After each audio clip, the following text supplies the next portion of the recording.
Folks, welcome back to another episode of Mayhem in the Midsouth. Today, body in Big Bay ditch. The murder of Amanda Tusing. Folks, today we're going to be in Craighead County, Arkansas. The story's going to center around Highway 18, stretch of road that runs between Jonesboro and Dale, Arkansas, which is where Amanda was from. She was an athlete in high school, and she dated an athlete, and she was engaged to him. They both went to high school together. It's June 14th, 2000. Amanda was in Jonesboro visiting her fiance.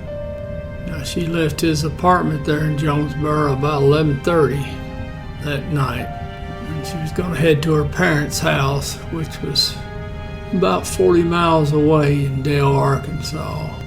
That particular night it had been storming and raining, and if you live in Arkansas or anywhere around that, you are very familiar with the storms that roll through the state there.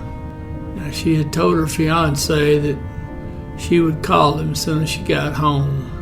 Now, it's about 1:30 in the morning. Fiance hadn't got any calls from Amanda, so he called their house and talked to her mama. Asked her, was Amanda home yet? Mama said she'd have to check, so she went in her bedroom. She wasn't there. She says, no, she's not in her bedroom.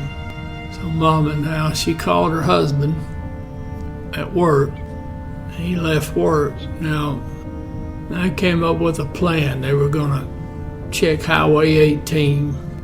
Amanda's daddy was going to leave Dale and head westbound, and the fiance was going to leave Jonesboro and work his way east.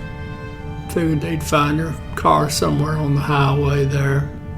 They just figured she had car trouble. Now, it's about 2:30 in the morning. The fiance, he finds Amanda's black 1992 Pontiac Grand Am. Now, it's parked side of the road. Resource material said it was a well-lit area on the side of Highway 18. And it was about 5 miles east of the St. Francis Bridge. Well-lit area would tell you it had to be around some houses that were paying for lights on the telephone pole. Because generally out in the country, you're not going to get a whole lot of lighting. Now, the fiance and Amanda's daddy, they met there in Manette, Arkansas, and they called the police. Now, the police took note of the fact that she had a can of Coca-Cola in the cup holder, 3/4 to half full, and it still was cold. Her wallet was sitting there on top of the center console, and keys were in the ignition. Police took note of the fact that the windshield wipers had been stopped on mid-swipe, and the radio was on her favorite station. Now, there was no signs of any trouble inside the car. She had some magazines on the passenger side seat. It just looked like she just got out of the car and just disappeared. Now, they checked the car over, and there was no signs of a problem. It had gas in it. It started up, everything. So there was no mechanical reason for Amanda to have stopped on the side of the road. Now, her cell phone was sitting in the passenger side seat as well. Now, the battery on the cell phone was dead, but now her mama said that Amanda never kept that cell phone charged. So they get to looking, and everybody's worried. So the search began there on the 15th. Now, 3 days later, June 18th, a resident found a body in a ditch. Now, if all the rain, this ditch was pretty well a torrent of water. Now, that body turned out to be Amanda's. Now, that Big Bay ditch. Now, Big Bay ditch, so it's just a little ways west of Lake City, Arkansas. Now, that's about 12, 14 miles west of where Amanda's car was found. So obviously you've got foul play involved. Now, there was no signs of sexual assault. Her driver's license was found in her pocket. Now, according to her mama, she said that's where Amanda kept her license. Said she might have her billfold, but she always kept her license on her person. Now, she had very little signs of any injuries. I read some resource material that said that she may have had bruising on the side of her head. Now, I don't know if that came from an assault by the suspect or if it was from being tossed into the water. Now, she didn't have water in her lungs, of course, which makes you think that, okay, she's dead before she was thrown in the water. Now, the medical examiner said cause of death was consistent with drowning, but now no cause of death was officially determined. Now, they said she had water in her nostrils, but none in her lung. Now, the media asked, it says, okay, well, if a person drowns, wouldn't they have water in their lung? They told them no. Now, they had partial prints they recovered from inside the car, which won't do you any good unless you had something to compare it to. And you're talking about comparing a part of a print to a whole print, so it's not going to do you any good. But now the police looked over the car and they said, well, whatever happened, it was outside the car because there was no signs that the car was wiped down. Also, it's raining. Now, the question I have, and I'm sure they did this, I noticed there were pictures of Amanda's vehicle in an enclosed structure, so I'm assuming, hoping that they let the car dry.